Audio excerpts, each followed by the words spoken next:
ఈ దినము కొరకు ఏర్పాటు చేయబడిన దేవుని వాక్య భాగంలో లూకా సువార్త 2వ అధ్యాయము 11వ వచనాన్ని 12వ వచనాన్ని చదువుకుందామండి. దావీదు పట్టణమందు నేడు రక్షకుడు మీ కొరకు పుట్టి ఉన్నాడు. ఈయన ప్రభువైన క్రీస్తు. దానికి ఇదే మీ కానవాలు. ఒక శిశువు పొత్తి గుడ్డలతో చుట్టబడి ఒక తొట్టిలో పండుకొని ఇండుట మీరు చూచెదరని వారితో చెప్పాను. దేవుడు తన పరిశుద్ధ వాక్య భాగము మన వినికిడిలో దీవించి ఆశీర్వదించునుగాక. ఆమేన్. అయితే మనం చదివిన వాక్య భాగంలో ఒక మంచి మాట రాయబడి ఉంది. 11వ వచనంలో దావీదు పట్టణమందు నేడు రక్షకుడు మీ కొరకు పుట్టి ఉన్నాడు. ఈయన ప్రభువైన క్రీస్తు. దానికి ఇదే మీ కానవాలు. ఈ మాటను మనము ధ్యానం చేద్దాం. ఆనవాలు. ఈరోజు మన యొక్క వాక్యాంశం ఏమిటంటే క్రిస్మస్ ఆనవాలు. ఈ క్రిస్మస్ లో లేక యొక్క క్రీస్తు వారి యొక్క పుట్టుకలో దేవుడు మనకి ఇచ్చిన ఆనవాలు ఏంటి? ఆనాడు అక్కడ ఉన్న ప్రజలకు దేవుడు ఒక ఆనవాలు ఇచ్చాడు. ఈ 8వ వచనం నుంచి మన 14వ వచనం వరకు చూస్తే అక్కడ గొర్రెల కాపరులు మనకు కనిపిస్తారు. గొర్రెల కాపరులకు ఒక ఆనవాలు ఇచ్చాడు దేవుడు. అలాగనే మత్తయి సువార్త 2వ అధ్యాయంలో మనం చూస్తే జ్ఞానులకు ఒక ఆనవాలను జ్ఞానులకు ఏం చేశాడంటే ఒక ఆనవాలు ఇచ్చాడు. జ్ఞానులకు ఆనవాలు ఇచ్చిన దేవుడు, కాపరులకు ఆనవాలు ఇచ్చినటువంటి దేవుడు ఈ రోజు లోకరక్షకుని గురించి నీకేం ఆనవాలు ఇచ్చాడు అనంటే ఆయన్నే మనకు ఆనవాలుగా ఇచ్చాడు కదండి. ఆ రక్షకుణ్ణి మనకు ఆనవాలుగా ఇచ్చాడు. ఇప్పుడు ఆ యొక్క ఆనవాలు దేనికంటే నువ్వు రక్షించబడ్డానికి, ఆ ఆనవాలు దేనికంటే నువ్వు ఆయన ఆరాధించడానికి, ఆ ఆనవాలు దేనికంటే ఆయనను మహిమపరచడానికి, ఆ ఆనవాలు ఎందుకోనంటే నిన్ను దేవునికి సమర్పించుకోవడానికి. ఆ ఆనవాలు ఎందుకు అయ్యానంటే ఈ యొక్క మృత శరీరమును విడిచిపెట్టి అక్షయమైనటువంటి శరీరమును పొందుకొని ఆ రాజ్యములో ఉండడానికి ఆయన ఒక ఆనవాలు మనకు ఇచ్చాడు. నేను ఒకటే మాట చెప్పాలనుకుంటున్నాను. ఇచ్చిన ఆనవాలు ఇచ్చినట్లుగానే మిగిలిపోయిందా, లేకపోతే ఆ యొక్క ఆనవాళ్ళను పట్టుకొని ఆ రక్షకుడి దగ్గరికి మనం రాగలిగినామా? జ్ఞానులకు ఇచ్చిన ఆనవాలు ఏంటంటే నక్షత్రం కదండి. ఆ నక్షత్రమును వెంబడించే వాళ్ళు ఎక్కడికి వచ్చారు? బాలుడైన యేసుక్రీస్తు వారి దగ్గరికి వచ్చారు. ఇక్కడ కాపరులకు కూడా ఒక ఆనవాలు ఇచ్చారు. ఏమిటి ఆనవాలు అనంటే 12వ వచనములో ఆ మాట రాసి ఉన్నది. ఏమిటంటే ఒక శిశువు పొత్తి గుడ్డలతో చుట్టబడి ఒక తొట్టిలో పండుకొని ఇందుట మీరు చూచెదరని వారితో చెప్పాడు. లోక సువార్త 2వ అధ్యాయం 12వ వచనంలో మాట మనం చూస్తున్నాం. వారికి ఇచ్చిన ఆనవాళ్ళని వారు ఆధారం చేసుకొని కాపరులు ఎక్కడికి వెళ్ళారంటే ఆ తొట్టిలో పరుండబెట్టినటువంటి రక్షకుడి దగ్గరికి వెళ్ళారు. వారు ఆ రక్షకుని చూశారు, ఆనందించారు, సంతోషించారు. అంత మాత్రమే కాదు, దేవుని మహిమపరిచారు. చివరికి ఆయన్ని స్తుతించుకుంటూ ఆయనకు సాక్షులుగా ఈ లోకంలో బ్రతికినట్లుగా మనం చూస్తూ ఉన్నాం. కాపరులు కూడా అంతే, జ్ఞానులు కూడా అంతే. వారికి ఇచ్చిన ఆనవాళ్ళు ఏదైతే నక్షత్రమును వెంబడించారు, వచ్చారు. ఆ శిశువు ఉన్న చోటికి వచ్చి ఆ నక్షత్రం నిలిచినప్పుడు వారు లోపలికి వచ్చేట అత్యానంద భరితులై అన్న మాట మనం చూస్తున్నాం. వారు ఎంత జ్ఞానవంతులండి, ఫిలాసఫర్స్ వాళ్ళు. కానీ ఒక బాలును చూసి ఒక గృహములో ఇంటిలో ఆ యొక్క ఉయ్యాల కట్టినటువంటి బాలుని చూసి వారు అత్యానంద భరితులయ్యారంట, సంతోషించారంట. ఈరోజు దేవుడు కూడా మనకు ఆనవాలు ఇచ్చాడు. ఏమిటి ఆనవాలు? ఒకవేళ నీకు పశువుల తొట్టులో పొరబెట్టిన శిశువు నీకు ఆనవాలు కాకపోవచ్చు, కానీ నీకు నాకు ఆనవాలు ఏంటంటే కల్వరిగిరిలో చనిపోయినటువంటి యేసయ్య మనకు ఆనవాలు. ఏమిటి ఆనవాలు? రక్షకుడు. అదే మాట చాలా స్పష్టంగా చెప్పారు ముందు ఆయన కదండి. 11వ వచనంలో ఏమన్నాడు? నేడు రక్షకుడు మీ కొరకు పుట్టి ఉన్నాడు. ఈ రోజు ఆ శిలువపై మరణించినటువంటి వ్యక్తి మనకు రక్షకుడు. ఆయనే మనకు ఆనవాలు. ఆయన ఎలా బ్రతికాడో, ఈ లోకంలో ఎలా జీవించాడో, ఎలా సువార్తను ప్రకటించాడో, ఎలా తల్లిదండ్రులను ప్రేమించాడో, ఎలా పరిచర్య చేశాడో, ఎలా తగ్గించుకున్నాడో, ఎటువంటి అద్భుతాలు చేశాడో, ఎలా ప్రార్థన చేశాడో, ఎలా తండ్రిని మహిమపరిచాడో, చివరికి ఆ తండ్రి ఎదుగు మనల్ని కలపడానికి, మనల్ని సమాధానపరచడానికి ఆయన ఎలా శ్రమ పడ్డాడో, ఎలా శిలువ మరణాన్ని పొందాడో, ఎలా తిరిగి లేచాడో, ఇప్పుడు ఎలా తండ్రి దగ్గర కూర్చున్నాడో, మరలా ఆయన ఎలా రాబోతున్నాడో చాలా స్పష్టంగా దేవుడి వాక్యంలో మనకి తెలియచేసి మనకు ఆ శిలువ మరణం అనేటువంటి ఆ యొక్క ఆనవాళ్ళను ఆయన ఉంచి పోయాడు. అయితే ఈరోజు ఆ యొక్క ఆనవాళ్ళను మనం ఆధారం చేసుకొని నువ్వు రక్షించబడ్డావా? నీ కుటుంబం రక్షించబడిందా? నీ ఇరుగు పొరుగు రక్షించబడ్డారా? అంతెందుకండి, నీ బంధువులు అందరూ రక్షించబడ్డారా? పోనీ నీకు ఆనవాళ్ళు లేదా? చక్కని ఆనవాళ్ళు దేవుడు నీకు ఇచ్చాడుగా. తిరిగి లేని ఆనవాళ్ళు దేవుడు మనకి ఇచ్చాడు. ఒకవేళ వాళ్ళు పశువు తట్టులో బాలుని చూశారు, కొంతకాలానికి బాలుడు ఎదిగాడు. కానీ నీకు నాకు ఇచ్చినటువంటి ఆ యొక్క ఆనవాళ్ళు ఏమిటంటే శాశ్వతమైన ఆనవాళ్ళు, మారని ఆనవాళ్ళు, మార్పు లేని ఆనవాళ్ళు. అది ఖచ్చితమైన ఆనవాళ్ళు నీ రక్షణకు, నీ విమోచనకు, నీ భద్రతకు, నీ పరలోక రాజ్యములకు. అది ఒక స్టాంప్ లాంటిది అది. అయితే ఈరోజు ఆనవాళ్ళు అయితే మనకుంది, కానీ ఆ యొక్క ఆనవాళ్ళను బట్టి మనము ఆయన దగ్గర రాలేకపోతే ఉన్నాం. ఆ రక్షకుని దగ్గరికి మనం రాలేకపోతే ఉన్నాం. రక్షణ నీకు ఉచితముగా దేవుడు ఇచ్చాడు. ఆ రక్షకుని నీ ఎదురుగానే పెట్టాడు.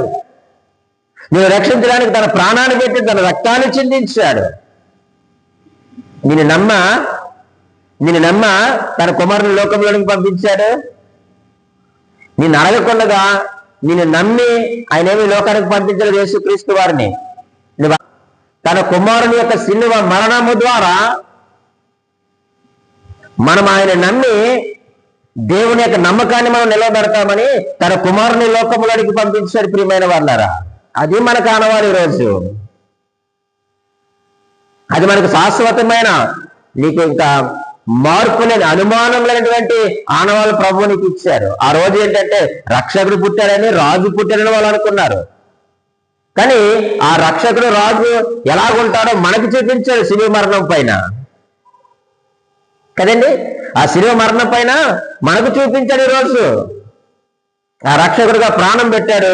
రాజుగా తండ్రి కుడి పార్శ్వమందు మహిమా ప్రభావము ఆయనకు కిరీటముగా పెట్టబడ్డాయన దేవుడు వాక్యం ద్వారా సెలవిస్తా ఉన్నాడు. అయితే ఆ నిజమైన ఆనవాళ్ళను మనము పొందుకొని మన యొక్క కుటుంబం ఏం చేయాలి చెప్పండి? మనము ప్రభువులోనికి నడిపించలేక రక్షించుకోవలసిన వారిగా ఉన్నాం. ఈరోజు ఇంకా ఆనవాళ్ళుంది అంటూనే మనం ఆ రక్షణ నిరాకరిస్తే ప్రియమైన వాళ్ళరా, నిజంగా ఆయన రాజుగా రాబోతా ఉన్నప్పుడు ఆయన రాజ్యంలో మనము ప్రవేశించగలమన్నదే ప్రశ్న. అయితే ఈరోజు ఒక సహోదరిని మీ ముందు ఉంచుతాను. ఈ క్రిస్మస్ ఆనవాళ్ళలో మనందరికీ తెలుసు ఒక సహోదరి, ఆమె ఒక నిజమైన ఆనవాళ్ళు పొంది తన కుటుంబాన్ని ఎలా రక్షించుకుందో క్లుప్తమైన కొన్ని విషయాలు నేను మీ ముందుంచడానికి నేను ఇష్టపడతా ఉన్నాను. రండి, యెహోషువ గ్రంథము 2వ అధ్యాయము 12-13 కూడా చదువుదామండి. మంచి విషయాలు అక్కడ ఉన్నాయి కాబట్టి. నేను మీకు ఉపకారం చేసి తిని గనుక మీరును నా తండ్రి ఇంటికి ఉపకారము చేసి నాకు నిజమైన ఆనవాళ్ళను ఇచ్చి. ఆ మాట మనం అండర్లైన్ చేసుకుందాం. నా తండ్రియు నా తల్లియు, నా అన్న తమ్ములను, నా అక్క చెల్లెండ్రును, వారికి కలిగి ఉన్న వారందరూ సావకుండా బ్రతకనిచ్చి రక్షించినట్లుగా దయచేసి యెహోవా తోడని ప్రమాణము చేయడను. చాలు ప్రియమైన వాళ్ళరా, ఈరోజు మనకు వాక్యాంశము నిజమైన ఆనవాలు. మనకు నిజమైన ఆనవాలు శిలువపై మరణించిన క్రీస్తు. ఆనాడు మరి యెహోషువ గ్రంథము 2వ అధ్యాయం ఉన్నటువంటి సహోదరి పేరు ఏమిటయ్యానంటే రాహాబు. ఈ సహోదరి గురించిన నేపథ్యం అంతా మనకు తెలుసు. మనం పదే ఆలోచన చేయాల్సిన అవసరం. ఎందుకంటే మనందరికీ కూడా రాహాబు యొక్క స్థితిగతులు మనకు తెలుసు, పరిస్థితులు తెలుసు, తన యొక్క నివాసము తెలుసు, తన యొక్క వృత్తి కూడా మనకు తెలుసు. ఒకనొక దినమున ప్రియమైన వాళ్ళరా, ఆ యొక్క యెరికో పట్టణాన్ని జయించడానికి ముందుగా యెహోషువ ఏం చేసినాడంటే వేగుల వారిని పంపించాడు. ఆ వేగుల వారు వెళ్తూ ఎక్కడికి వెళ్ళారు? రాహాబు గారి ఇంటికి వెళ్ళారు. ఆ రాహాబు గారి ఇంటికి వెళ్ళిన తర్వాత అక్కడ కొంచెం సంభాషణ జరిగింది. ఆ సంభాషణ మనం చదివితే ప్రియమైన వాళ్ళరా, చాలా అద్భుతమైనటువంటి సంభాషణ మనం చూడగలుగుతుంటున్నాం. 2వ అధ్యాయములో 8 నుంచి చదువుతూ ఉన్నాను. ఆ వేగుల వారు పండు కొడక మునుపు ఆమె వారున్న మిద్దె మీదకి ఎక్కి వారితో ఇట్లా, నేను యెహోవా ఈ దేశమును మీకు ఇచ్చుచున్నాడని. ఈ మాట ఎవరు చెప్తున్నారండి? అన్యురాలు రాహాబు. ఆమె వృత్తి మనకు తెలుసు. అటువంటి ఆ సహోదరి వేగుల వారితో మాట్లాడుతూ ఉంది. ఏమని? యెహోవా ఈ దేశమును నీకు ఇచ్చుచున్నాడని. ఇది విశ్వాసం. అప్పుడు ఇంకా యుద్ధం మొదలవ్వలేదు, అక్కడ పరిస్థితులు ఏమిటో ఇంకా వారికి పూర్తిగా చెప్పలేదు. కానీ వాళ్ళ ఇంటికి మాత్రం వెళ్ళారు. చూడండి, మీ వలన మాకు భయము పుట్టిననియు, నీ భయము వలన ఈ దేశ నివాసులందరికీ ధైర్యము చెల్లనియు నేను ఎరుగుదును. అబ్బా, ఎంత గొప్ప విశ్వాసం అండి సహోదరికి. అంత విశ్వాసం రావడానికి కారణం ఏమిటి అంటే 10వ వచనంలో, మీరు ఐగుప్తు దేశంలో నుండి వచ్చినప్పుడు మీ ఎదుట యెహోవా ఎర్ర సముద్రపు నీరును ఎలాగూ ఆరిపోజేసినో, యొర్దాను తీరమునున్న అమోరీయుల ఇద్దరు రాజులైన సీహోనును ఓగును మీరేమి చేసితురో, అనగా మీరు వారిని ఎలాగూ నిర్మూలము చేసితురో ఆ సంగతి మేము వింటిమి. ఎవరు విన్నారు అంటే యెరికో పట్టణస్థులు అందరూ కూడా విన్నారు. యెరికో పట్టణస్థులు అందరూ కూడా విన్నారు. కానీ వారికి తెలియనిది ఈమెకి తెలిసింది ఏమిటంటే, ఒకానొక దినమున ఈ ఇశ్రాయేలీయులు యెరికో పట్టణాన్ని కూడా స్వాధీనము చేసుకుంటారన్న సత్యము రాహాబుకు తెలిసింది. దేవునికి మహిమ కలుగును గాక. ఈమె విన్నది, అంతే కదండి. ఒకసారి ఎప్పుడు మనము ఆలోచన చేశాం ఈ వాక్యం మీద. ఆమె విన్నది ఎవరు చెప్పారు? ఏ పాస్టర్ గారు వెళ్ళి చెప్పారు? ఏ సువార్తకుడు వెళ్ళి చెప్పాడు కదండి? ఏ విశ్వాసం వెళ్ళి చెప్పింది? లేదు. ఆమెకి ఏదో చిన్న హోటల్ లాంటిదో, లేకపోతే లాడ్జింగో, బోటింగ్ ఏదో ఉంది. అక్కడికి వచ్చిన వారు మాట్లాడుకుంటూ ఉండేవారు, ఆ టిఫిన్ చేస్తూ మాట్లాడుకుంటూ ఉండేవారు, ఆ కాఫీ తాగుతూ మాట్లాడుకుంటూ ఉండేవారు. ఆ విషయాలు విన్నదామే. ఎందుకంటే ఎక్కడో ఎత్తైన గోడ మీద ఇల్లు కట్టుకున్నామే. అది 30 అడుగులు ఎత్తు గోడ. అది చిన్నవాడు ఏమీ కాదండి. ఆ యొక్క 30 అడుగులు ఎత్తు గోడ మీద ఉంది. కింద ఎవరు మాట్లాడుకున్నా వినపడదు కదా.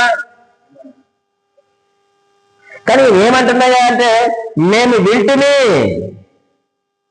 మీరు ఎలాగైతే ఐగుప్తు దేశంలో నుంచి మీరు వస్తా ఉన్నప్పుడు మీకు ఎదురుగా ఎర్ర సముద్రం వచ్చింది, దాన్ని ఆరిపోజేశాడు. మాకు తెలుసు ఆ సంగతి. అలాగే తర్వాత ఏమైందంటే, తర్వాత ఏం చేయించారు?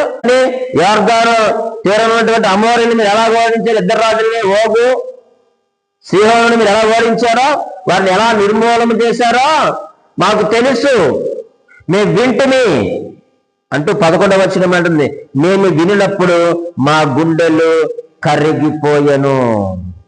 అరే, అంత భయంకరమైనటువంటి వృత్తిలో ఉండి, ఒక అన్యురాలై ఉండి, విగ్రహారాధికురాలై ఉండి, ఒక పాపాత్మురాలై ఉండి, ప్రభు యందు విశ్వాసం లేనిదే కేవలము వింటేనే గుండెలు కరిగిపోతే మనం ఏమైపోవాలి చెప్పండి?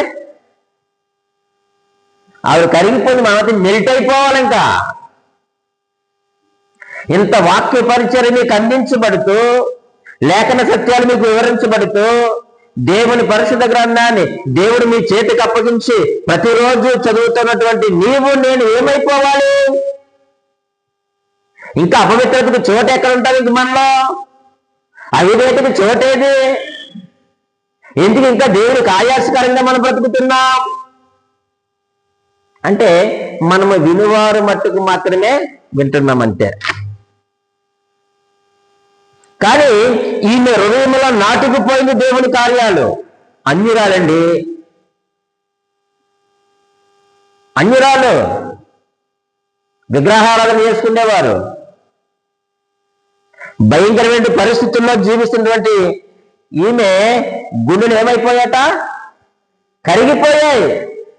ఎవడో చెప్తే ఆ వినిన మాటకే గుండెలు కరిగిపోతే, సాక్షాత్ దేవుని ఆత్మ ఆవేశము చేత పలకబడినటువంటి లేఖన భాగములు, ఈ పరిశుద్ధ గ్రంథము, జీవ గ్రంథము, ఈ వాక్యము, రెండంచులు గల ఖడ్గము మన చేతిలో ఉండి కూడా మనం ఇంకా కరగకుండగా కఠినమైన హృదయం కలిగి సున్నము కొట్టిన సమాధుల్లాగా, నాపరాల్లాగా మనం ఉండిపోతూ ఉన్నాం. ఇంకెప్పుడు మారుతాం మనం?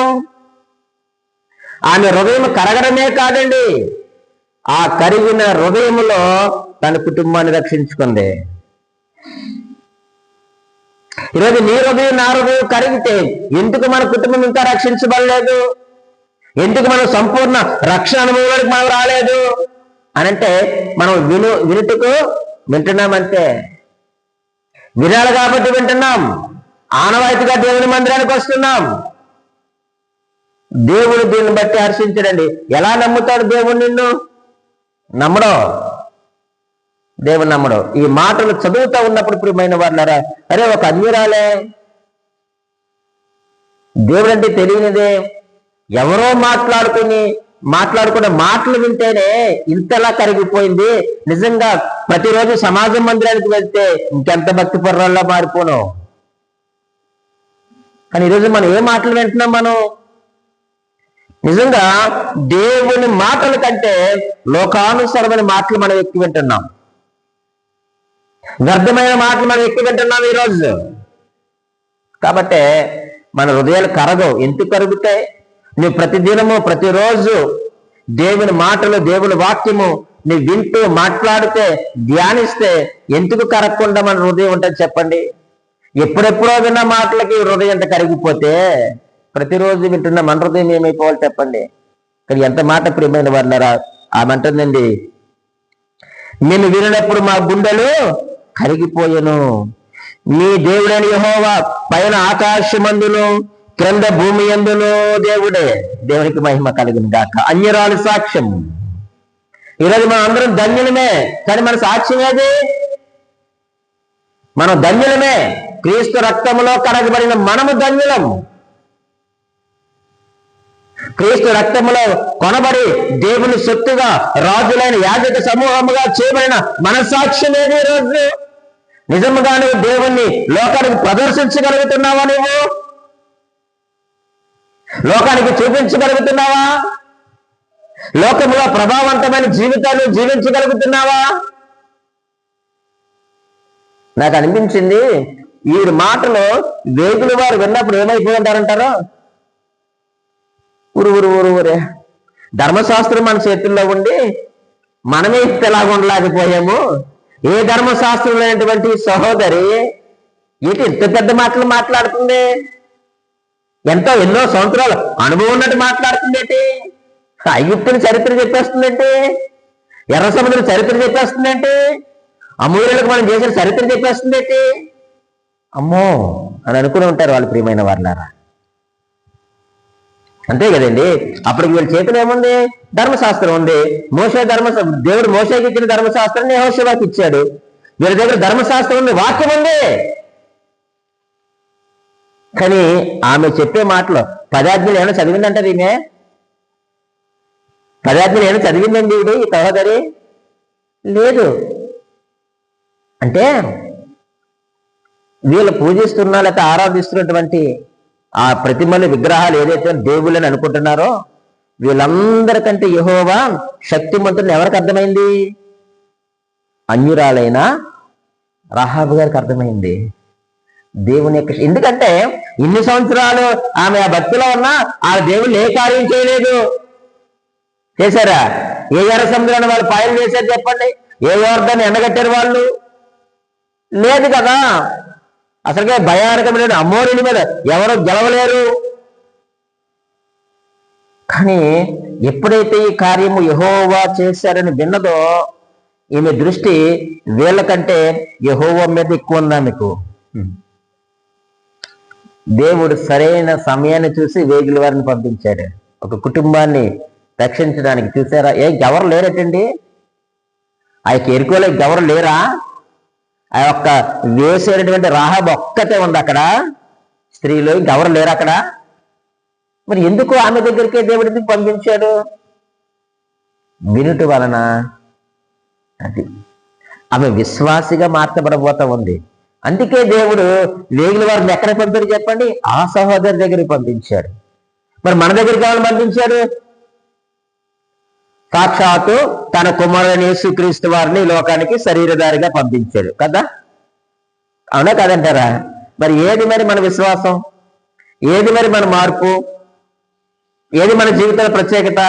ఏది ఆయన గుర్తిన సాక్ష్యం? ఇంకేమన్నది చూడండి. ఆమె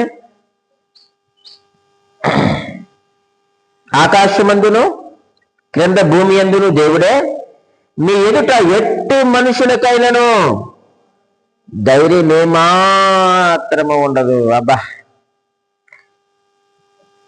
మీ ఎదుట ఏ మనుషుడికి కూడా, ఏ సైన్యానికి కూడా ధైర్యమే ఉండదు. ఏమైపోతుంది? వాళ్ళ యొక్క ధైర్యము చెడిపోతుంది అంతే. ఆ ధైర్యం కాస్త పోయి అధైర్యం అయిపోతుంది, భయం పుడుతుంది. ఎవరిని చూసినప్పుడు? దేవుని ప్రజలను చూసినప్పుడు. మరి ఈరోజు మనం ఆయన పిల్లలమే కదా, మనల్ని చూసి ఏ లోకములు ఎవరు భయపడుతున్నారు అంటే మనుషులు భయపడమని కాదు నా ఉద్దేశం. శరీరాశ భయపడుతుందా? నేత్రాశ భయపడుతుందా? జీవపడమం భయపడుతుందా? ఈ లోక మర్యాదలు భయపడుతున్నాయా? అవి భయపడ్డ మాట పక్కన పెడితే వాటిని చూసి మనం భయపడుతున్నాం. ఈరోజు క్రైస్తవులు వాటిని చూసి భయపడుతున్నారండి, లోక కార్యాలు చూసి, లోకాలు చూసి. కానీ ప్రియమైన వాళ్ళరా, ఆమె అయితే ఎంత చక్కని స్టేట్మెంట్ ఇచ్చిందంటే, మార్పు లేని స్టేట్మెంట్ ఇచ్చిందని, మారని స్టేట్మెంట్ ఇచ్చింది. ఆవిడ ఏ స్టేట్మెంట్ అయితే ఇచ్చిందో అదే అక్షరాలుగా ఎరుకో పట్టణంలో జరిగింది ప్రియమైన వాళ్ళరా. కాబట్టి ఎట్టి మనుషునికైనాను ధైర్యం ఏమాత్రము ఉండదు. ఆ సంగతి నాకు తెలుసు. అయితే నాదొక చిన్న విన్నపం, నేను మీకు ఇంత సహాయం చేశాను. నేను మీకేం చేశాను? చాలా సహాయం చేశాను. విచిత్రం ఏంటో చెప్పమంటారు ప్రియమైన వాళ్ళరా? అక్కడ వాళ్ళు పాపం చేసే అవకాశం కూడా ఉంది. ఆమె ఉన్నది ఎవరు? ఆమె వేశ్య. వాడికి పాపం చేసే అవకాశం ఉంది. కానీ అటువంటి పరిస్థితుల్లో కూడా వాళ్ళు ఎలా ఉన్నారు చెప్పండి? దేవునికి భయపడి పాపానికి దూరంగా ఉన్నారు. వాళ్ళు చాలా అందగాళ్ళు, వాళ్ళు చాలా సౌందర్యవంతులు, బలాఢ్యులు. ఈయన ఏమనాలి? ఈ రాత్రికి మీరు నాతో గడుపుతారా అని అడగచ్చు. ఆమె వృత్తి అది కాబట్టి. కానీ ఆమె కూడా ఏ మాట కూడా మాట్లాడలేదు.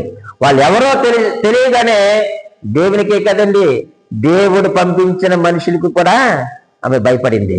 అది మారడం, మారు మనసు పొందడం, విశ్వాసులుగా చలామణి అవడం అంటే అది దేవునికే కాదు, దేవుని పక్షమున నిలవబడిన మనుషులకు కూడా మనం భయపడాలి. దేవుని వాక్యానికి ఎలా భయపడుతున్నావో, దేవునికి ఎలా భయపడుతున్నావో, దేవుని పక్షమునున్న మనుషులకు కూడా మనము భయపడాలి.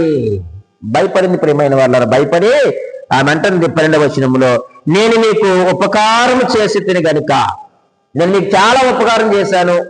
మీరు నా దగ్గరకు వచ్చారు, ఇదిగో ఎరుకో వారు వచ్చారు, వేగుల వారు వచ్చారు, నన్ను అడిగారు, రాలేదని చెప్పాను, వెళ్ళిపోయారని కూడా నేను చెప్పాను, మిమ్మల్ని దాచాను, మీ ప్రాణాలు కాపాడాను, మీకు ఉపకారమే నేను చేశాను. కాబట్టి మీరు కూడా నాకేం చెయ్యండి? ఉపకారమే చెయ్యండి. ఏ ఉపకారం అడిగింది? ఒక చక్కగా ఒక 100 నాణ్యాలు ఏమనంటే ఇస్తారు. వాళ్ళకి ఏం పోయింది? యుద్ధానికి వచ్చి ఇచ్చేస్తారు. ఇప్పుడు నాకు కొన్ని నార బట్టలు ఇవ్వండి, లేకపోతే ఒక మంచి ఇల్లు కట్టుకుంటాను, ఇది జయించిన తర్వాత నాకు స్థలం ఇవ్వండి, ఇది అడగలేదు. అడిగిందాన్నే అడగలేదు. ఏమడిగింది? నిజమైన ఆనవాలు. అంతే. ఏమిటి నిజమైన ఆనవాలు? దేనికి ఆనవాలు ఇది? ఈ నిజమైన ఆనవాలు దేనికి ఆనవాలు? రక్షణకు ఆనవాలు. దేనికి ఆనవాలు చెప్పండి? రక్షణకు ఆనవాళ్ళు. ఎందుకు నిజమైన ఆనవాళ్ళు అడిగిందంటే, పై వచనాలు మనం చదివాం. ఆ దేవుడు ఎటువంటి వాడో చెప్పింది, ఆయన చేసిన కార్యాలు చెప్పింది కదండి, ఆయన ఏం చేయబోతున్నాడో కూడా చెప్పేసింది. వీడికి ఏం తెలుసు? భవిష్యత్తు తెలిసినట్లుగా ఏమన్నది కదండి. ఏమన్నదండి ఆమె? ఈ దేశమును మీకు ఇచ్చుచున్నాడని. కాబట్టి నాకు ఒక నిజమైన ఆనవాళ్ళు ఇవ్వండి. మీ దేవుడు మిమ్మల్ని ఏం చేశాడంటే రక్షించాడు. ఐగుప్తులో నుంచి మిమ్మల్ని విడిపించి రక్షించిన దేవుడు, యొర్దాను నది నుంచి దాటించి రక్షించిన దేవుడు, అమోరీల చేతిలో మిమ్మల్ని రక్షించిన దేవుడు. ఇదిగో ఈ రోజు వీళ్ళ చేతుల్లో నుంచి కూడా దేవుడు మిమ్మల్ని ఏం చేశాడు? రక్షించాడు, రక్షిస్తాడు. వారి ధైర్యం చెడిపోద్ది, వారిని మీరు స్వాధీనపరుచుకుంటారని ఒక చక్కని భవిష్యత్ మాట్లాడేసింది సహోదరి. వెంటనే వారు ఏం చేశారంటే ప్రియమైన వాళ్ళరా, ఆమెకు ఒక చక్కని ఆనవాలు. ఎటువంటి ఆనవాలు చెప్పండి? నిజమైన ఆనవాలు. చదువుదామా 18వ వచనం.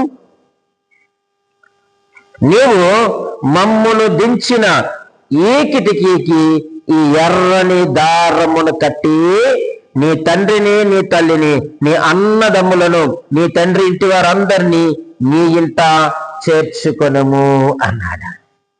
ఏంటి నిజమైన ఆనవాలు?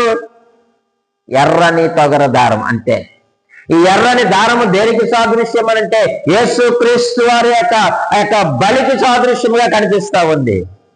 శిలువ మరణమునకు సాదృశ్యముగా కనిపిస్తా ఉంది ఒక ఎర్రని దారం.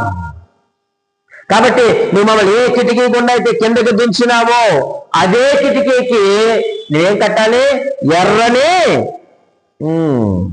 దారము కట్టు. ఇదే నీకు నిజమైన ఆనవాలు. ఈ ఆనవాలు ఏం చేస్తుంది వాళ్ళని? అంతే, దావీదు పట్టణం ముందు నేను రక్షకుడు మీ కొరకు పుట్టి ఉన్నాడు, దానికి ఇదే నీకు ఆనవాళ్ళు కదండి. ఈరోజు ఈ సహోదరి రాహాబు నిజమైన ఆనవాలు పొందుకుంది. ఇది ఖచ్చితమైన ఆనవాలు, ఇది శాశ్వతమైన ఆనవాలు, నిర్భయమైనటువంటి ఆనవాలు, మాట తప్పని ఆనవాలు, ఇది ప్రమాదము లేని ఆనవాలు, భద్రతనిచ్చే ఆనవాలు, రక్షణనిచ్చేటువంటి ఆనవాలు. ఈరోజు ప్రభు మనకు కూడా ఆనవాలు ఇచ్చారు కదా. మరి ఏదో యొక్క ఆనవాళ్ళు మనం ఏం చేస్తున్నాం? మనం పొందుకున్నామా యొక్క ఆనవాళ్ళని? ఆ శిలువపై వేలాడినటువంటి ఆ యేసయ్యను చూస్తా ఉన్నప్పుడు ఆయన యొక్క ఎర్రని రక్తముని కనిపించడం లేదా? ఆ శిలువ రక్తము ద్వారానే కదా మన పాపములన్నీ కడిగేసి మనకు భద్రతనిచ్చి, మనకు విమోచననిచ్చి, మనకు కాపుదలనిచ్చి, దేవుని యొక్క ఉగ్రత నుంచి తప్పించినటువంటి ఆ శిలువ రక్తమే మనకు ఆనవాలు కదా. మన పాపములు అన్ని అందులో పాతి పెట్టబడ్డాయి కదా. మరలా మనము పరిశుద్ధులుగా చేయబడ్డాము కదా. ఏది ఆనవాలు? ఈరోజు మనకు పొందుకోవడం రాలేదు. మనకు పొందుకోవడం వస్తే ఆ యొక్క ఆనవాళ్ళు మనం అనుభవిస్తే మన బిడ్డలు కూడా దాన్ని అనుభవిస్తారు. చూడండి, ఆ యొక్క ఆనవాళ్ళ ద్వారా ఆమె రక్షించబడింది. ఇన్ని గొప్ప కార్యాలు తన జీవితంలో, తన కుటుంబాల్లో జరిగే మనం చూద్దామా? ఆ నిజమైన ఆనవాళ్ళ ద్వారా ఆమె కుటుంబంలో జరిగిన మొట్టమొదటి అంశం ఏమిటయ్యానంటే తన యొక్క నివాసము మారింది. చదువుదాం 6వ అధ్యాయము యెహోషువ గ్రంథం 6వ అధ్యాయము 25వ వచనం. రాహాబను వేశ్య యెరికోను వేగు తీర్చుటకు యెహోషువ పంపిన దూతలను దాచిపెట్టి ఉండును కనుక అతడు ఆమెను, ఆమె తండ్రి ఇంటి వారిని, ఆమెకు కలిగిన వారందరినీ బ్రతకనిచ్చెను. ఆమె నేటి వరకు ఇశ్రాయేలీల మధ్య నివసించుచున్నది. దేవునికి మహిమ కలుగును గాక. ఆ నిజమైన ఆనవాళ్ళు పొందుకొని ఏం మార్చుకుంది చెప్పండి? తన యొక్క నివాసమును మార్చుకుంది. ఇంతవరకు అన్యుల దగ్గర నివసించినటువంటి ఆమె, యెరికోలో నివసించినటువంటి ఆమె ఇప్పుడు ఎక్కడ నివసిస్తుందట? ఆమె నేటి వరకు. ఈరోజు ఈ వాక్యము చదువుతున్న మనకు అర్థమవలసింది ఏమిటో చెప్పమంటారా? ఈ రోజుకి కూడా తన నివాసం ఎక్కడుంది చెప్పండి? ఇశ్రాయేలీల మధ్య ఉంది. మరి ఆ యొక్క నిజమైన ఆనవాళ్ళు పొందుకున్నటువంటి రాహాబు నివాసం మారింది కదా. మరి యేసుక్రీస్తు వారి యొక్క శిలువ మరణం అనేటువంటి ఆనవాళ్ళు పొందుకున్నటువంటి నీవు నేను కూడా నీ నివాసం మారిందా? మన యొక్క నివాసం మారిందా? మనం ఎక్కడ నివసిస్తున్నాం? మనం క్రీస్తులో నివసిస్తున్నామా? దేవుని వాక్యంలో నివసిస్తున్నామా? దేవుని ప్రజల మధ్య నివసిస్తున్నామా? పరిశుద్ధాత్మ దేవుని యొక్క సహాయములో మనం నివసిస్తున్నామా? లేకపోతే ఇంకా లోకములో నివసిస్తున్నామా? లోకములో నివసించడం అంటే ఈ లోకంలో నివసిస్తున్నాం అని కాదు అర్థం. ఇంకా లోక ఆశలతో బ్రతుకుతున్నావా? నీ యొక్క ప్రాచీన స్వభావంలోనూ బ్రతుకుతున్నావా? నీ పాపపు స్వభావంలోనూ బ్రతుకుతున్నావా? శిలువ మరణములకు పూర్వం బ్రతికినట్లుగానే ఇప్పుడు కూడా బ్రతుకుతున్నావా? అలాగైతే నువ్వు అన్యుడివి, అన్యురాలివే గాని దేవుని పిల్లలు మాత్రం కానే కాదు. ఆమె నిజమైన ఆనవాళ్ళు పొందుకుంది. ఆనవాళ్ళు పట్ట ఏం చేయబడింది అంటే దేవుని ప్రజల మధ్య నివసిస్తా ఉంది. దేవుని ప్రజల మధ్య నివసిస్తా ఉంది. రెండవదిగా మనం ఆలోచన చేస్తే ప్రియమైన వాళ్ళారా, భ్రష్టుల మధ్య బ్రతికింది, భక్తుల మధ్య బ్రతుకుతుంది. అంతే. ఒకప్పుడు ఎక్కడ బ్రతికింది? భ్రష్టుల మధ్య, భ్రష్టత్వంలో బ్రతికేటువంటి సహోదరి ఈరోజు ఎవరి మధ్య బ్రతుకుతుంది?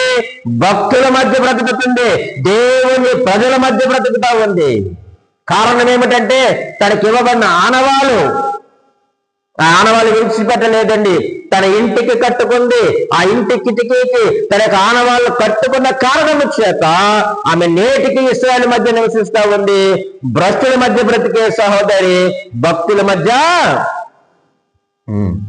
ఈరోజు భక్తులుగా ఉన్న మనము భ్రష్టుల మధ్య బ్రతుకుతున్నాం. మనం పేరుకే భక్తులము, పేరుకే క్రైస్తవులము, పేరుకే దేవుని పిల్లలము, పేరుకే క్రిస్మస్ పండుగ, పేరుకే దేవుని యొక్క వాక్యాన్ని చేత పట్టుకోవడము, పేరుకే మనం ఆదివారం మందిరానికి రావడం. కానీ మన బ్రతికి ఎక్కడ ఉన్నాయి అని అంటే ఇంకా భ్రష్టత్వంలోనే ఉంది. భ్రష్టుల మధ్య మనం బ్రతుకుతా ఉన్నాం. భ్రష్టమైన మాటలు, భ్రష్టమైన తలంపులు, భ్రష్టమైన ఉద్దేశాలు, భ్రష్టత కలిగినటువంటి నడత. మరి ఎవరురా అంటే క్రైస్తవులండి. మీరెవర్రా? దేవుని పిల్లలండి, క్రీస్తు రక్తంలో కడగబడిన వారండి. ఏ ఆదివారం మందిరానికి మానరండి వీళ్ళు. కానీ మనం ఇంకెక్కడ బ్రతుకుతున్నాం? ఉన్నారు ఈరోజు చాలా మంది ప్రియమైన వాళ్ళరా. కానీ ఆమె ఎంతో భ్రష్టత్వంలో బ్రతికినప్పటికీ చివరికి ఆమె భక్తుల మధ్య నివసిస్తూ ఉంది. దానికి కారణం ఏమిటంటే ఆమె నిజమైన ఆనవాళ్ళు పొందుకుంది. మూడవదిగా మనం ఆలోచన చేస్తే అన్యురాలు ధన్యురాలయ్యింది. ఒకప్పుడు ఆమె ఎవరు చెప్పండి? అన్యురాలవే, దేవుని ఎరగని వారు, విగ్రహారాధన చేసేటి వారు. అటువంటి అన్యురాలు ఈమె ధన్యురాలుగా మార్చబడింది. ఈరోజు మనం ధన్యులమేనా? దేవుని వాక్యాన్ని మనం చదువుకుంటూ మనకు మనమే ధన్యులమని భుజాలు సరుచుకుంటే సరిపోదండి. భుజాలు సరుచుకొని నేను ధన్యుణ్ణి, నేను ఇలాగా, నేను అలాగని మనం భుజాలు సరుచుకొని బ్రతికెత్తున్నాం. కానీ లోపల సీడ్ అలాగే ఉంది. ఇంకా అన్యులు భ్రష్టులు ఇంకా లోకంలోనే మనం బ్రతుకుతున్నాం. ఒకసారి ఆలోచన చేసుకుందాం. ఈ సంవత్సరాంతంలో ఈ క్రిస్మస్ వేళ ఆలోచన చేద్దాం. మన ప్రభు సన్నిధిలో రాహాబు వంటి సహోదరే మారు మనసు పొందగా, దేవుని విశ్వాసం ఉంచగా తన కుటుంబాన్ని రక్షించుకుంది కదా, నిజమైన ఆనవాళ్ళు పొందుకుంది. నీవు నేను అడగకపోయినా తన కుమారుడైన యేసుక్రీస్తు వారిని నీకు నాకు సూచనగాను ఆనవాళ్ళుగాను ఇచ్చాడండి మనకు దేవుడైనా. ఇంకా ఈమె రిస్క్ చేసింది, వారిని దాచింది కదండి. ఎంత రిస్క్! ఆ సంగతి రాజుకు తెలిస్తే ఈమెను చంపేస్తారు, ఉరేసేస్తారు, లేకపోతే నరికి పారేస్తారు, రాళ్ళతో కూడా చంపేస్తారు, లేకపోతే తన నివాసం పోతే తన బ్రతుకును పోగొట్టుకుంటుంది. ఎంతో రిస్క్ చేసే వారిని కాపాడింది. నువ్వే రిస్క్ చేసావు, మనమే రిస్క్ చేసాం. రక్షణ ఉచితం కదా, ఉచితంగా మనకు రక్షణ ప్రభు అనుగ్రహించారు. కానీ ఈరోజు ఆయన రక్షణ మనకు ఉచితంగా ఇస్తే మనం దాన్ని నిర్లక్ష్యం చేస్తా ఉన్నాం. ప్రియమైన వారులారా, ఈ సహోదరి ఆలోచన చేయండి. తన యొక్క నివాసం మారింది, దేవుని ప్రజల మధ్య నివసిస్తా ఉంది. భ్రష్టురాలు ఏమైంది? భక్తురాలుగా మార్చబడి భక్తుల మధ్య నివసిస్తా ఉంది. అన్యురాలు ధన్యురాలయ్యింది. నాలుగవదిగా ఆలోచన చేస్తే పాపాత్మరాలు పరిశుద్ధరాలుగా మార్చబడింది. మనకి మత్తయి సువార్త 1వ అధ్యాయం తెలుసు కదా, క్రీస్తు వంశావళికి వచ్చింది ఆమె. అంటే ఆవిడ పరిశుద్ధరాలు అని అనడానికి చక్కటి మాట అది. ఒకప్పుడు ఆమె పాపాత్మురాలు, అంతే కదండి. ఆమె వృత్తి మనకు తెలుసు, ఆమె పాపాత్మురాలే. కానీ ఎలా మార్చబడింది? పరిశుద్ధరాలుగా మార్చబడింది. అలాగే తన కుటుంబమును, 5వదిగా తన కుటుంబమును రక్షించుకుంది. అదే 25వ వచనాన్ని మనం ఇందాక చదివాం కదండి. రాహాబు వేసి ఎరుకోను వేగు చూచుటకు యెహోషువ పంపిన దూతలను దాచిపెట్టి ఉండని గనుక అతడు ఆమెను, ఆమె తండ్రి ఇంటి వారిని, ఆమెకు కలిగిన వారందరినీ బ్రతకనిచ్చెను అనే మాట మనం చూస్తున్నాం 6:25లో. తన తండ్రి ఇంటి వారిని, తన బంధువులందరినీ కూడా ఆమె ఏం చేసింది చెప్పండి? రక్షించుకోగలిగింది. ఈ ప్రయాస అంతా ఆమె ఎందుకు పడింది చెప్పండి? వారిని ఎందుకు దాచి అంత రిస్క్ చేసింది అంటే తన కుటుంబాన్ని రక్షించుకోవడానికే. ఎందుకు చేస్తున్న రిస్క్? తన కుటుంబాన్ని రక్షించుకోవడానికి. కుటుంబం అంతా ఎరుకోలా ఉంది. ఈవిడ ఎక్కడుంది? ఎరుకో గోడ మీద ఉంది కదండి. ఇప్పుడు వారు లోపలికి ప్రవేశించిన వెంటనే ఎవరి మీద యుద్ధం చేస్తారు? లోపల ఉన్న వారందరినీ కూడా చంపిపారేస్తారు. అందులో ఎవరుంటారు?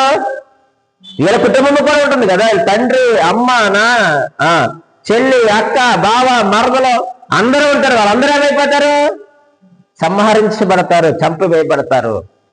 కాబట్టి ఈమె ఎవరి కొరకు ప్రాధేయపడింది అయ్యా అంటే, ఈమె ఎవరి కొరకు ఇంత రిస్క్ చేసింది అయ్యానంటే తన కుటుంబాన్ని రక్షించుకోవడానికి. ప్రియమైన అన్న, తమ్ముడా, అక్క, చెల్లి, ప్రేమపూర్వకంగా నేను మీకు తెలియచేసేది ఏమిటయ్యానంటే, నీ కుటుంబం కొరకు నువ్వు ఏ రిస్క్ చేస్తున్నావు? ఈరోజు ఏ రిస్క్ చేయాలి పాస్టర్ గారు? నేను కూడా గోడకి ఇల్లు కట్టుకోవాలా? నువ్వు అంత చెయ్యవసరం లేదే. మరి ఏం చెయ్యాలి? మత్తయి 6:6 ప్రకారంగా నువ్వు గదిలోకి వెళ్ళి తలుపేసుకో. ఎందుకు తలుపేసుకోమన్నాడు? చదవండి ఒకసారి ఆ మాట. మత్తయి సువార్త 6వ అధ్యాయం 6వ వచ్చి ఒక్క మాట చదవండి. నీ కుటుంబం కొరకు నువ్వు చేయవలసిన రిస్క్ ఏమిటో? నువ్వు ప్రార్థన చేయనప్పుడు చాలండి, నువ్వు గదిలోనికి వెళ్ళి తలుపు వేసుకో.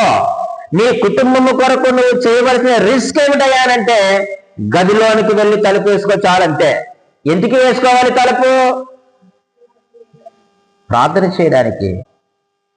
ఈరోజు మన కుటుంబాలను వ్యక్తిగతంగా నువ్వు రక్షించబడ్డానికి, నీ బంధువులు, నీ భర్త, నీ భార్య, నీ తల్లి, నీ తండ్రి, అన్నా చెల్లెలు, అక్కాతమ్ముళ్ళు రక్షించబడాలి అంటే ఈరోజు నువ్వు రిస్క్ చేయాలి. గదిలోనికి వెళ్ళి తలుపు వేసుకొని ప్రార్థన చేయి. అదే నువ్వు చేయవలసిన రిస్క్. ఆమె అదే చేసింది ప్రియమైన వాళ్ళరా. తన కుటుంబమును రక్షించుకుంది. తర్వాత ఆలోచన చేస్తే క్రీస్తు వంశావళిలో ఆమె చేర్చబడింది. మత్తయి సువార్త 1వ అధ్యాయము 5వ వచనములో ఆమె పేరు చేర్చబడింది. ఆమె ఎవరు అని అనుకున్నాం మొదట అంటే, భ్రష్టుల మధ్య బ్రతికిన ఆమె, అన్యురాలు, పాపాత్మురాలు. అటువంటి సహోదరి ఇప్పుడు ఎక్కడికి వచ్చేసింది చెప్పండి?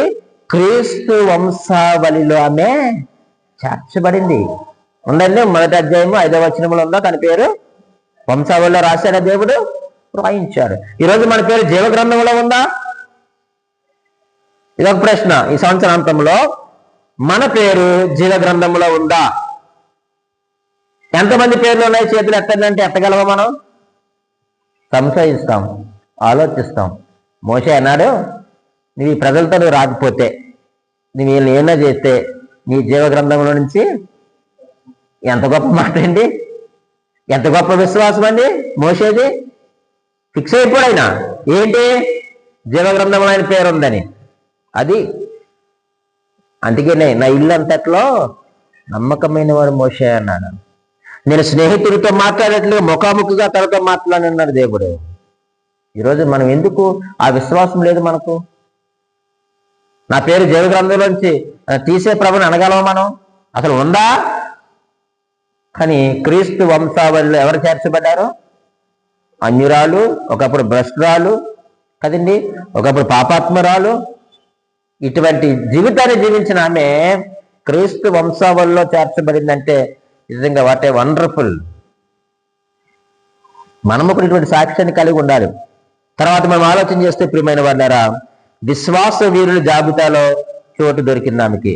11వ అధ్యాయం హెబ్రీయులకు రాసిన పత్రిక 11వ అధ్యాయము హెబ్రీయులకు రాసిన పత్రిక 11వ అధ్యాయము 31వ వచనంలో ఈ మంచి మాట ఉంటుంది, చదవండి. చూడండి, దేనిని బట్టి? విశ్వాసమును బట్టి రాహాబను వేశ్య వేగుల వారిని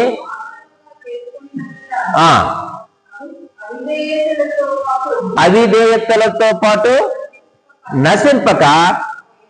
నశింపకపోయేను. చూసారా? విశ్వాసమును బట్టి. కేవలము ఆమె రక్షించబడ్డానికి, తన కుటుంబం రక్షించబడ్డానికి పునాది ఏంటి చెప్పండి? అంటే విశ్వాసము లేకుండా దేవునికి ఇష్టలైందుట అసాధ్యము. ఈరోజు మనకు స్థిరమైన విశ్వాసం అనేటువంటి పునాది లేకపోతే మనము రక్షించబడలేము, మన కుటుంబాన్ని మనము. కాబట్టి ప్రియమైన వాళ్ళారా, విశ్వాసమును బట్టి వేగుల వారిని చేర్చుకుంది. ఏమిటా విశ్వాసం అంటే, వారు వస్తారు, ఖచ్చితంగా ఈ దేశాన్ని వారు జయిస్తారు, వాళ్ళ దేవుడు వీళ్ళకి విజయాన్ని ఇస్తాడు. అయితే నేను నా కుటుంబం ఏం చేయబడాలి? రక్షించబడాలి. కాబట్టి అవిధేయతలతో పాటు వాళ్ళు నశింపక విశ్వాసమును బట్టి తన కుటుంబాన్ని రక్షించుకుంది. ఈరోజు మరి మన యొక్క ఆధ్యాత్మిక స్థితి ఏమిటి? మన యొక్క ఆధ్యాత్మిక జీవితం ఏమిటి? ఈరోజు నీవు నీ కుటుంబాన్ని రక్షించుకోగలుగుతున్నావా? రాహాబ్ అనేటువంటి వేశ్య అని ఆయనే మాట్లాడాడు, మన మాటలు కాదు ఇవి. ఆయనే రాహాబ్ అనేటువంటి వేశ్య వేగుల వారిని చేర్చుకుంది విశ్వాసమును బట్టి, తన కుటుంబాన్ని రక్షించుకుంది. భ్రష్టుల మధ్య బ్రతికే సహోదరి భక్తుల మధ్యకు వచ్చింది. అన్యురాలు కాస్త ధన్యురాలైంది, పాపాత్మరాలు కాస్త పరిశుద్ధురాలైంది. కాబట్టే తన కుటుంబాన్ని రక్షించుకుంది. ప్రియమైన వాళ్ళారా, తన కుటుంబాన్ని రక్షించుకోవడమే కాదు, ఆమె క్రీస్తు వంశావళిలో చేర్చబడింది. ఈరోజు నీ పేరు నా పేరు కూడా జీవ గ్రంథములో రాయబడాలి. ఈరోజు నీ పేరు నా పేరు జీవ గ్రంథంలో రాయబడాలి. విశ్వాస వీరుల జాబితాలో మన పేరు ఉండాలి. 11వ అధ్యాయంలో చివరి వచ్చిన 40వ వచ్చిన కదండి, పరలోకంలో ఉన్నటువంటి ఈ జీవ గ్రంథములో, పరిశుద్ధ గ్రంథములో హెబ్రీయులకు రాసిన పత్రిక 11వ అధ్యాయము 41వ వచ్చిన ఎవరి పేరు ఉండాలి చెప్పండి? అది విశ్వాస వీరుల జాబితాలో చేర్చబడ్డమంటే ఇక్కడైతే ముగింపు ఉంది, కానీ పరలోకంలో జీవ గ్రంథముల ముగింపు లేదు. 41వ పేరు నా పేరు ఉండాలి, లేకపోతే దానియేలు గారి పేరు ఉండాలి, ఉమా గారి పేరు ఉండాలి. ఇలా చెప్పుకుంటూ వెళ్ళిపోతే ప్రియమైన వాళ్ళారా, 41, 42, 43 మన పేరు లైన్ గా చేర్చబడింది. ఎందులో చెప్పండి? జీవ గ్రంథములో విశ్వాస వీరుల జాబితాలో. కానీ మన పేరు ఎక్కడ ఉండాలి చెప్పండి? జీవ గ్రంథములో విశ్వాస వీరుల జాబితాలో మన పేర్లు ఉండాలి. చివరిగా ఆమె గురించి ఒకే మాట, అంతకుముందు ఆమె విశాల మార్గంలో జీవించింది, ఇప్పుడు ఇరుకు మార్గంలో జీవిస్తుంది. అంతే. విశాల మార్గం ఎవడు అడిగేవాడు లేడు, ఆమె ఉన్నాడా? ఎంత పాపం చేసినా, వ్యభిచారం చేసినా అడిగేవాడు ఎవడు కూడా లేడు. కానీ ఈరోజు వాటన్నిటిని విడిచిపెట్టింది, విశాల మార్గాన్ని వదిలేసింది. అది ఎక్కడికి పోయే మార్గం? నరకానికి, నాశనానికి పోయే మార్గం విశాల మార్గం. కానీ ఇప్పుడు దాన్ని విడిచిపెట్టేసి ఈమె ఎక్కడికి వెళ్ళింది చెప్పండి? ఇరుకు మార్గములోనికి ప్రవేశించింది. అది ఎక్కడికి పోయే మార్గము? జీవమునకు పోయే ఇరుకు మార్గము, జీవమునకు పోయే మార్గం, క్రీస్తు దగ్గరకు నడిపించే మార్గం. ఈ మార్గం ఎన్నో సమస్యలు, ఇబ్బందులు, కష్టాలు రావచ్చు. ఈ 2025 సంవత్సరంలో కూడా నీవు వీటన్నిటిని అనుభవించుండొచ్చు గాక. కానీ ఈ ఇరుకు మార్గము తర్వాత దేవుడు నీకు శాశ్వతమైన, విశాలమైన, పరిశుద్ధమైన ఆ యొక్క నిత్య రాజ్యాన్ని ప్రభు మనకు అనుగ్రహించబోతా ఉన్నారు. ఒకే ఒక మాట, ఈరోజు దేవుడు నీకు నాకు నిజమైన ఆనవాలుగా 2000 సంవత్సరాల క్రితమే ప్రభు అయిన యేసుక్రీస్తు వారిని మనకు అనుగ్రహించాడు.